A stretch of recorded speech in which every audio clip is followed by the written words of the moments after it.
Hi, friends, and welcome to Dr. MC's Self-Care Cabaret podcast. Do not adjust your settings. I may not be Dr. MC, but instead, podcast producer JC is here to help out introducing this episode. In case it wasn't obvious, Dr. MC is still under the weather, and in the interest of practicing what she preaches, she is taking time to rest. We did not want you to miss a new podcast episode, and hence, here I am. So let's get to what she would like to share with you today. Over the summer, Dr. MC conducted a series of Instagram Live conversations with various experts, and they were too good not to share with her podcast listeners. Today, she will be sharing a conversation with Christy Harrison. Christy is an intuitive eating dietitian, host of the Food Psych and Rethinking Wellness podcast, and author of bestsellers The Wellness Trap and Anti-Diet. Christy and Dr. MC discuss the problematic pitfalls of the wellness industry, anti-fat bias, trauma recovery, and eating disorder recovery. Enjoy this conversation.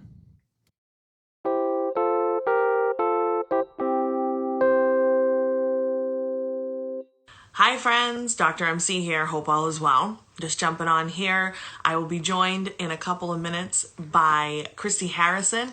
I'm so excited to chat with. If you're not familiar with Christy's work, she is the host of the very popular Food Psych podcast, and she's also written 2 amazing books, Anti-Diet and her most recent one, The Wellness Trap. So if you're not familiar with Christy's work, you definitely should be familiar with her work. I was introduced to her really early on in my eating disorder recovery journey. So probably, I think it's been about 8 years at this point. So about 8 years ago, I was introduced to her work when I began working with Anna Sweeney, and been following her for a long time. So I'm so excited to chat with her. So she should be jumping on soon. See some comments. Yes, I'm in my new I Dream a Genie chair. The space that I'm in, which is my office space, I've been reimagining it to kind of have the vibe of Genie's bottle from the TV show I Dream a Genie. So I bought this awesome pink chair, which is super comfortable and sturdy. So shout out to TOV Furniture for that. And there's some other areas of the room you should follow along. I haven't revealed the full room yet because we're still working on it. But there's going to be doing new curtains on the other side and some other fun things. And I got to get my art up on the wall as well. So it definitely has the I Dream a Genie vintage vibe. We got some fun. Anyway, here we are. And I see that Christy just joined us, so she'll be requesting to come on and chat. I got my notes ready, and I'm so excited that you're taking a few moments out of your day. It's a little rainy here in the greater Boston area, so hopefully you're able to join me. And the screen has split. There we go. Hi, Christy. Hi, Teresa. Thanks so much for having me. Yeah, thank you. I'm just turn my volume up a little bit here. There we go. Don't mind my hand as I do that. Awesome. Thank you. This is such an honor. I've been following you for so many years. I worked with Anna Sweeney to kind of kick off my eating disorder healing journey, shall we say, about 8 years ago. And she introduced me to your Food Psych podcast. And I think Anti-Diet came out a couple of years after that. And then, of course, Wellness Trap and all the amazing work you've been doing. So just thank you for that and for your time this morning. I really appreciate it. So let's dive in. Great. Do you want to tell folks just a little bit about how you describe the work that you would do? Yeah, absolutely. So I wear many different hats. I'm an author. Like you said, I wrote the book Anti-Diet and The Wellness Trap.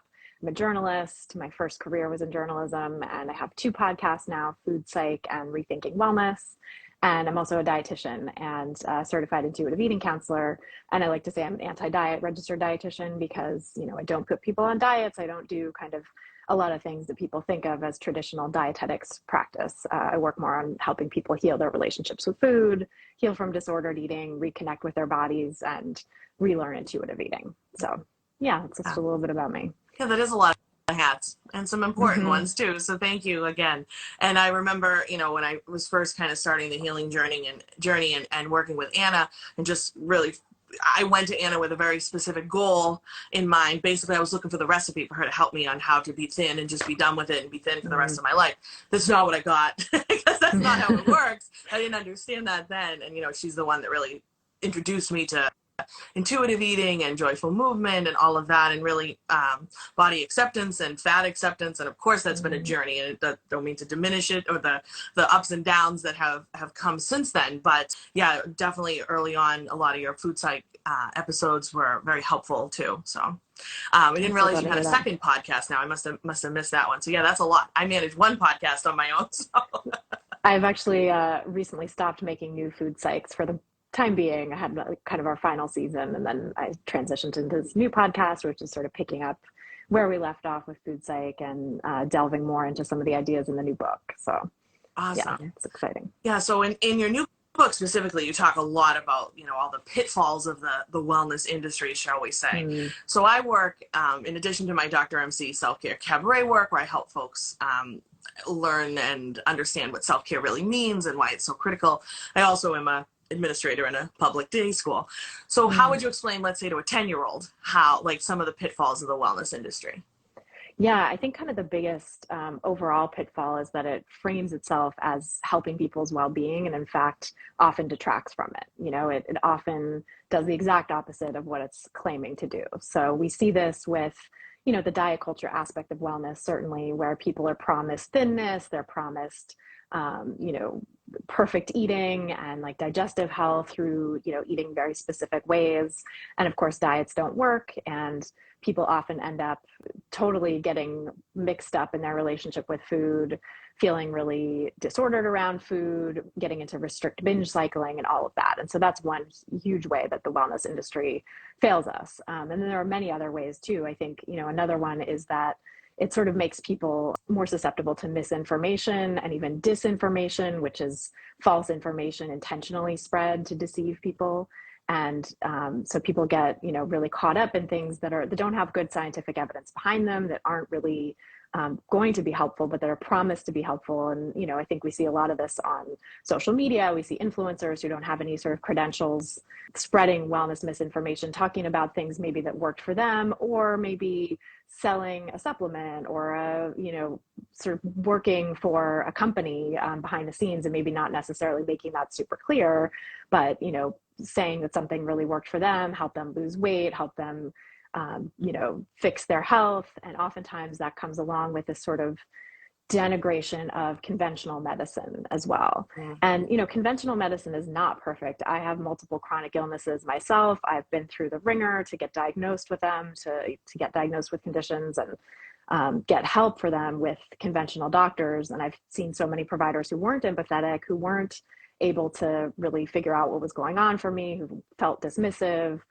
So I know that there are a lot of problems in the conventional healthcare system, and that's, I'm someone with privilege and insurance and access to care. And so for people with fewer privileges than that and in more marginalized identities, it becomes even harder to get quality care. The weight stigma in medicine is totally rampant.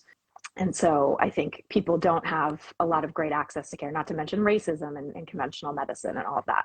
So, I understand why people are attracted to alternatives and why people want to be able to take matters into their own hands and heal themselves. And then there's so much promise held out by the wellness industry and by wellness influencers and, people who just aren't really credentialed to give information, telling people that they need to, stop doing conventional treatments and follow this diet, and that's going to fix all their problems. Or pay attention to your gut health, take these supplements, and that's going to get to that's the quote unquote root cause of everything else you're dealing with, right?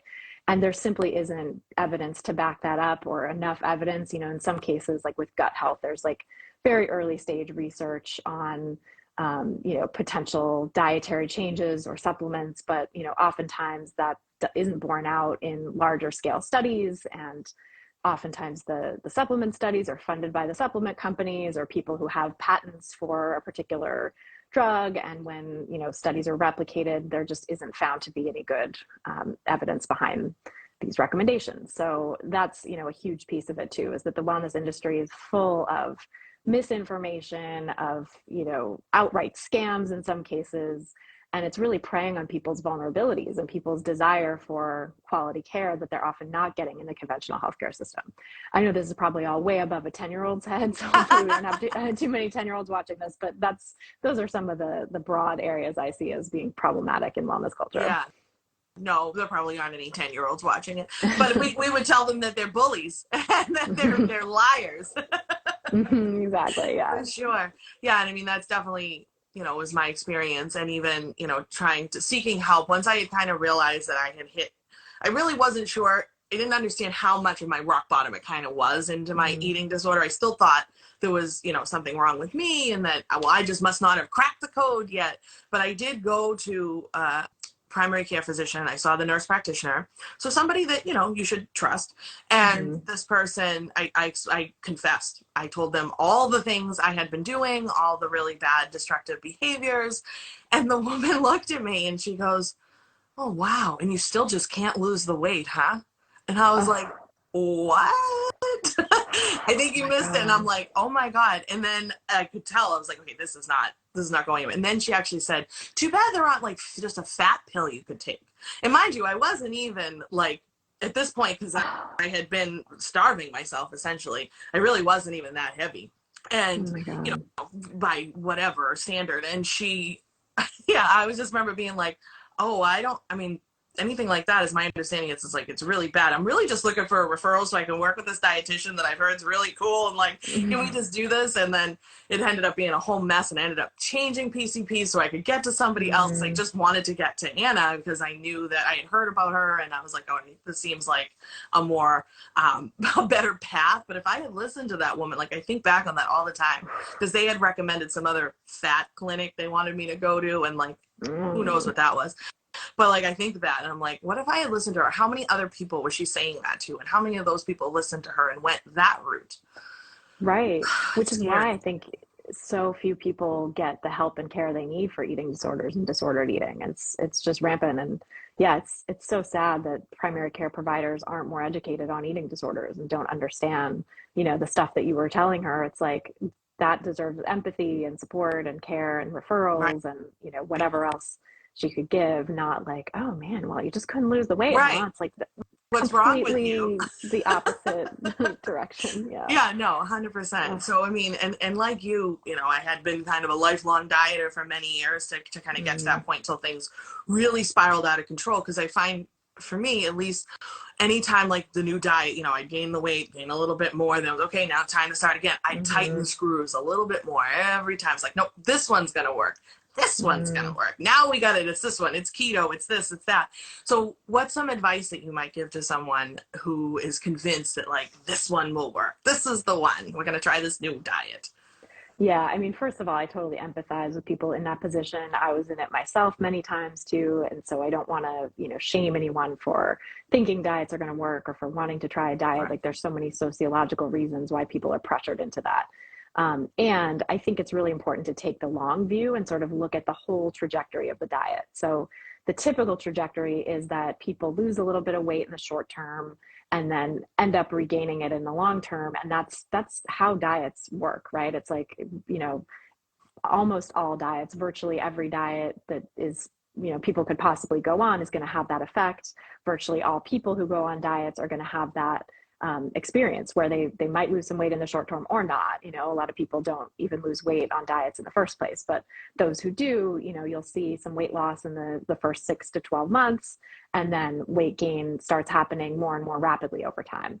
And so, that's sort of what we need to keep in mind as we look at individual experiences with diets. People might feel like, okay, this is working, but then like life gets in the way and, oh, I can't sustain it because it's my fault. I just don't have the willpower, or I have my life is too busy and there's too much going on. And so I wasn't able to stay on the diet.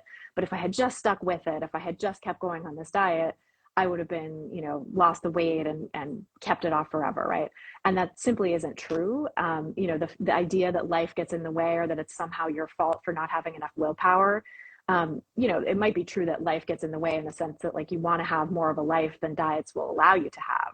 But diets are not designed to work in the long term in that way. So there's always going to be something that comes in. And even for people who do stay on a diet, and keep following the plan really strictly long term, oftentimes they'll still regain the weight, even doing the same things. And that is physiological. That's our body's way of protecting us. That's our body's way of ensuring our survival.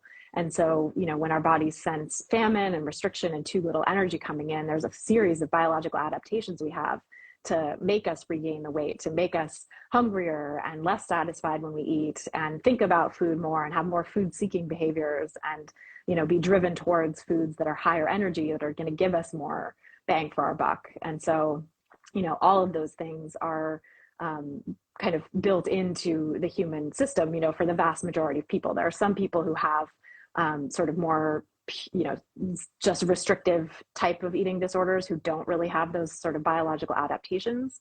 And that's another whole can of worms, right? For someone who starts a diet and then it begets more and more and more restriction, and suddenly your diet is very limited, you're not getting enough to eat, and you're having all kinds of other complications, right? So diets can spiral into anorexia for people, but oftentimes they will, result in more like a binge eating or restrict binge cycling, or just, even if it's not technically binging, it's like restrict rebound, where you're rebound eating to try to make up for all the food that you were missing. And that's really natural, and that's our body's way of protecting us. So to try to understand that and have compassion for that, if and when that happens to you on this diet that you're really excited about, know that it's not your fault, that this is how diets, again, are really designed to work, even if they say otherwise, right? They try to convince us that it's our fault when we can't stick to the diet or when the diet stops working. But actually, this is, what happens with virtually every diet. So you're not alone. There's nothing wrong with you if you can't stick to a diet. It's completely understandable. It's so twisted, though, how we still feel, though, like we're the failure. Like we failed. We couldn't, I don't know, keep it going or sustain it long enough or whatever it is. And that's just, society and fat phobia and all of that, like just making us feel like we're the failure. And it took a long time, at least in my experience, to kind of realize, no, I didn't fail. I did not fail. As a matter of fact, my body saved my life. Biology saved my life by those things kicking in, and then all of a sudden it was harder to lose weight, and I couldn't get below a certain point, and no matter how much I tightened the screws, it backfired. Is kind of how I describe it from my own experience. And then the weight came on with a vengeance, and that was my body, in my opinion, probably saving itself, being like, what is happening? Like, we need food. Like, you've been starving me for too long, and over exercising and doing all these other terrible things that were not healthy. And like the amount of time, I think back like to the amount of time and energy that I spent thinking about food. Like, I don't even know how I had time to like stress out about it so much. Like, it was so consuming. So yeah, I definitely empathize with anybody still struggling with that, for sure. Yeah, it takes away so much of your life, so much of your brain space, so much time, energy, money, happiness. Yeah. And ultimately it doesn't give you what it promises. No, it doesn't.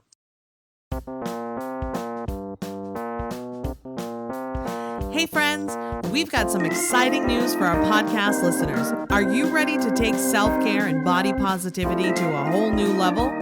We're thrilled to announce the grand opening of the Self-Care Cabaret Shop. And here's what sets us apart. We are proudly size inclusive, and there are no additional fees for extended sizes because every body is beautiful. We've got a fantastic range of self-care and body love merchandise just waiting for you. From cozy sweatshirts and stylish tees to empowering accessories, perfect for showing off your confidence and self-love. So head on over to drmcselfcare.com/shop and grab your favorite items today. It's time to celebrate you. Cheers.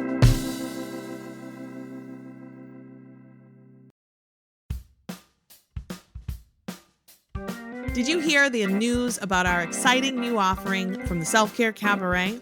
We're calling it Talkback. If you're familiar with the theater space, you may have participated in a talkback before. After a performance, the cast and crew will come back on stage to chat with the audience and answer questions. Think of it as a casual guided discussion. Inspired by this and by popular interest, we've come up with a talkback for the Self-Care Cabaret podcast. Groups will listen to a podcast episode or two of their choosing. Then I'll come and lead your discussion either in person or virtually of those episodes, expanding on the big ideas.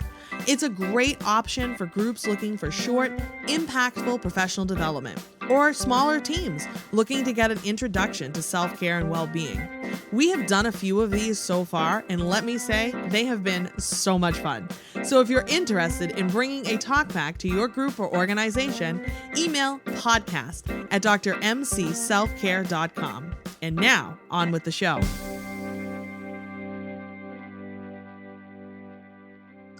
So what might be, maybe some signs for someone if they suspect maybe they're struggling with food or their relationship with food? What might be some early maybe warning signs for folks?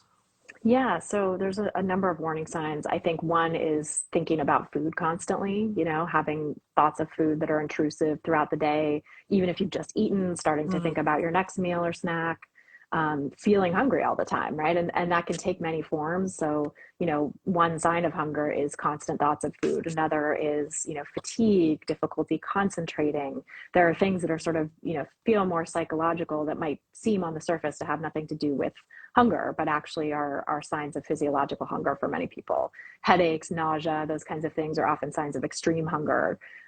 Digestive issues, sort of at the physiological level, people can start to have, constant fatigue, difficulty with, menstruation or hormones, like hormonal issues pop up, dry skin, dry hair, brittle, breaking hair and nails, feeling cold all the time, some of those signs of just not getting enough energy into your body, right, are often the case. And binge eating is another one, or just even feeling out of control with food, even if it's not an objective binge, but more of a subjective binge where you feel like you're eating past fullness, you're not able to stop, right? You're feeling out of control, especially around particular types of foods. Like I know for myself, when I was in my disordered eating days and eating disorder days, I would feel like, oh, I can't be around carbs because I'll just binge on them. I have to restrict myself from them. And of course I would go to a party and, there would be carbs there, and I would stand near the table the entire night and, couldn't stop eating it and would be like, oh my God, what's wrong with me? Well, nothing actually. It was my body's way of restoring the balance that it needed to have. I was restricting energy. I was restricting carbs. And, when presented access to carbs, of course, my body was driving me towards that food. And that was a very common, very understandable reaction. So yeah, if you notice any of those signs and symptoms, I think that's a good, red flag or warning sign that potentially you're dealing with some disordered eating. But I think a lot of people, deep down at a fundamental level, often know that something is not right in their relationship with food, whether it's, I've tried so many diets and nothing's ever stuck, and I'm just constantly banging my head against a wall with diets, and I feel really bad about myself. I feel really guilty. I don't feel good about my body. I hate my body, right? Like those kinds of things are definitely signs to listen to. If you recognize any of that in yourself, I think you deserve help for healing your relationship with food, whatever that may look like for you, even if it's not, a clinical eating disorder.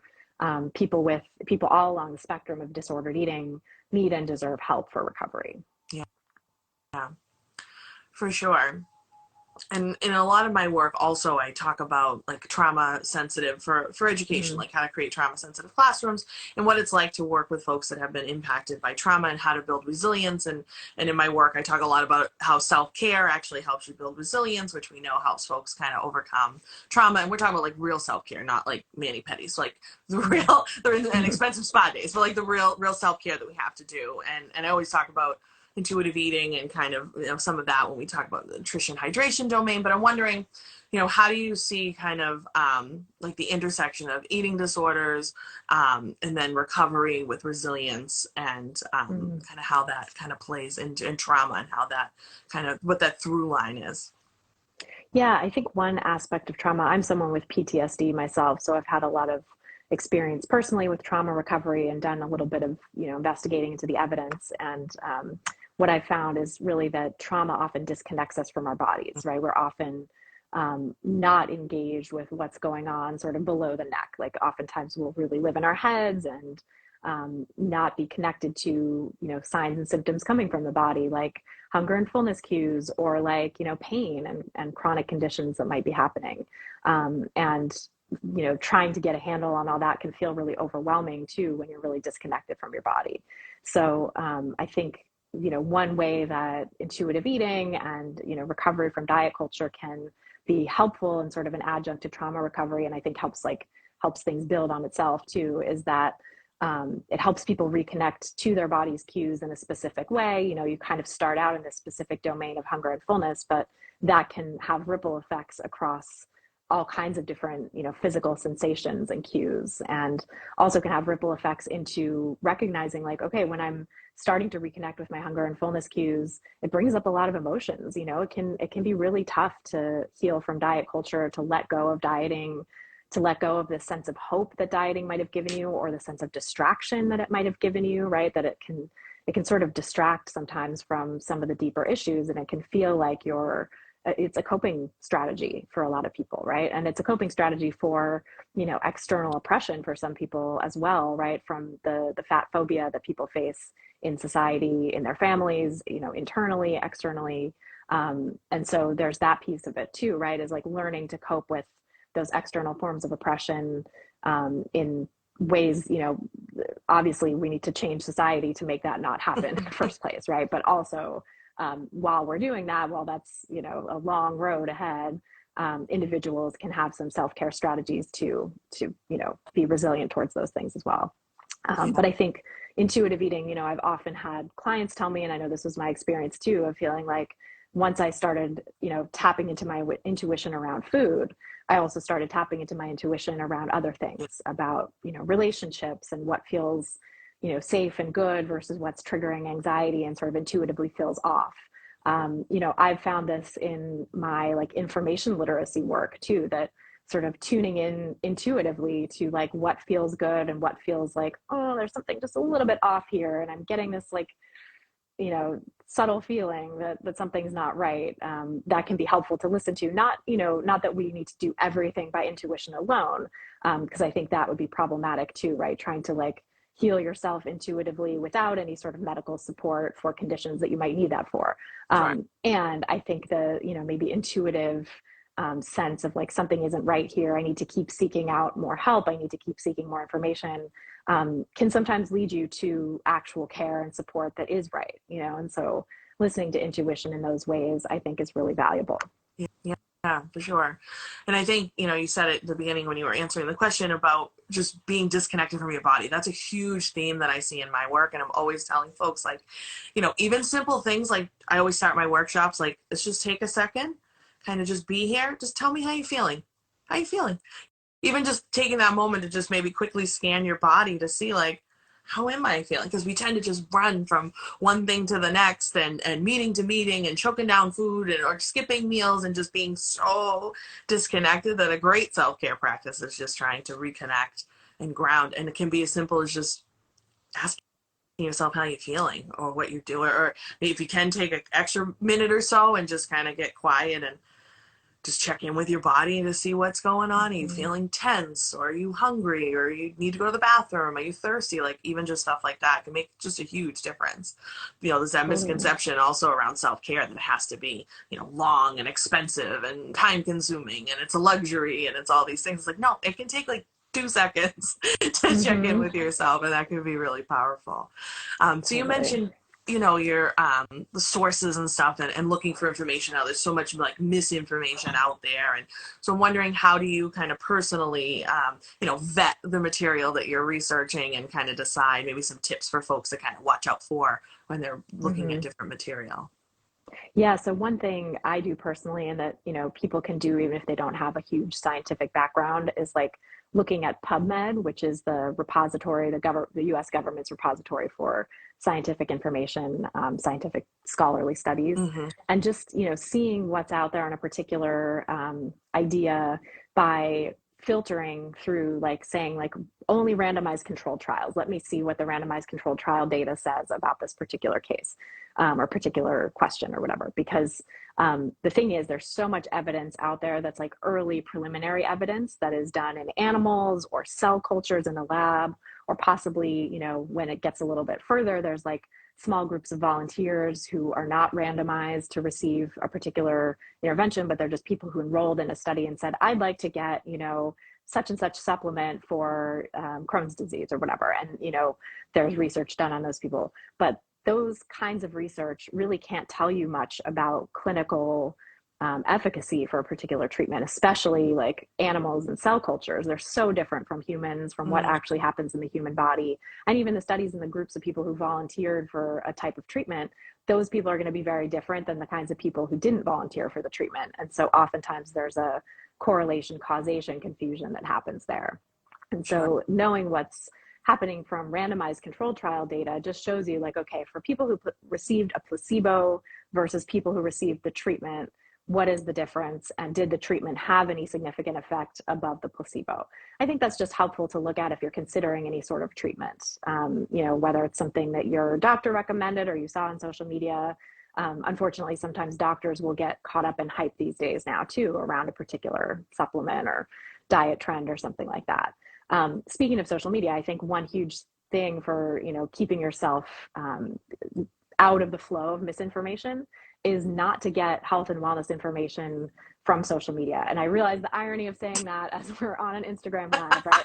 I mean, certainly there's good starting points that you can find on social media. So you can find, this is maybe a good jumping off point to look into more, deeper sort of non-social media related work on the subject, my books, for example, but not just my stuff, Anna Sweeney, you mentioned, like other people in this anti-diet space.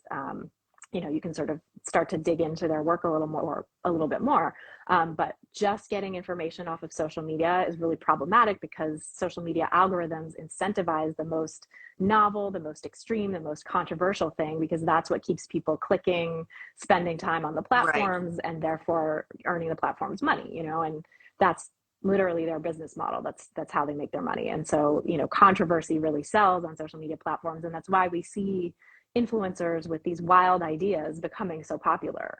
Sure. And I think it's really important to step away from that and sort of recognize the way that social media pushes us towards those extremes, and to say, okay, what does the evidence say, separate from this, and not to get yourself caught up in something that's just, somebody who's really charismatic, who doesn't have any sort of health credentials, but, has an idea or says that something worked for them, can be very persuasive. But that's not good evidence, actually. That's, anecdotal information is not the same as scientific evidence. And there's certainly value in lived experience and then, listening to other people's experiences and learning from them and, thinking about what could potentially work for you. But if someone's sole source of evidence for something is this worked for me, I would be very, very wary, because, we really need better quality evidence than that to base our decisions on. I kind of laugh sometimes, like I'll see those influencers or whatnot or different things, and I'm like, what are these credentials? What is this? But whatever. And I always telling folks too, make sure that your social media feeds, like, you're in control. So like if you're seeing stuff that's not making you feel good, unsubscribe, unfollow, hide, block, whatever. Like you don't need to see that. And like even still, like I've done a lot of cultivating of my feed on social media platforms. Every once in a while, like these trash diet ads pop up, and I'm like, come on. I just report them. I'm sure Zuckerberg cares a whole lot, but I'm always like, nope, this is spam. Whatever, get this out of my face, because I don't want to see it, especially if it's on my feed. So before we wrap up, just curious, what's your favorite summer meal? So we're here. It's kind of rainy here where I am. I'm in the Boston area, but what's your favorite summer meal? Yeah, I've been enjoying just everything on the grill lately. It's, kind of changes day to day, but hot dogs, hamburgers, the classics, and, grilled veggies, grilled corn, all the things. I feel like that's, to me, not having to cook indoors and being able to like take the heat of the kitchen outdoors and, have something that's still hot and savory and delicious, but like that I didn't have to heat up my house making is really fun. And just grilling with friends and stuff is always fun. So yeah, we like to do that too. We have, my husband and I, we have a little area of our yard. We call it the bistro, and that's where we can eat al fresco out there. And he's really good on the grill. And we've gotten pretty creative. We grilled pizzas before. That's fun. And all kinds of things. So that's fun. So yeah, it's definitely grilling season. So for sure. Yeah. Well, thank you so much. I want to be respectful of your time. We've been on for about a half hour. I really Just thank you for all the work you're doing and continue to do. And I very much appreciate you.